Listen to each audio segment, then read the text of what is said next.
Okay, 112, they want us to simplify. Again, I will never say using only positive exponents because it's not simplified with negative exponents. So I would just say simplify. So let's start. So A, we have 3 times 5 is 15. X squared times x to the first, that's x to the third, right? You add the exponents, y. Okay, so A is done in one step.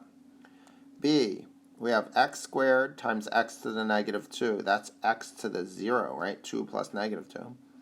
And then y to the third times y to the negative 2. We add and we get y to the first. So simplified, x to the 0 is 1, so we don't write it. And y to the first, we don't write to the first. So we're just left with y, right? We don't write 1y.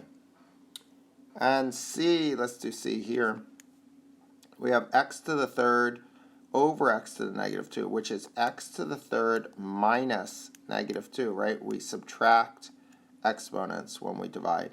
So that becomes x to the 3 plus 2, which is x to the 5th power. And the last one, D, we'll do it here. We have 2 to the third, right? Power to power, you distribute that 3 in, right? And then x to the negative 1 to the third, you multiply, right? So negative 1 times 3 is negative 3. So this becomes 8x to the negative 3, but negative 3 is not simplified. So this becomes 8 times 1 over x to the positive 3, which is 8 over x cubed for the last one.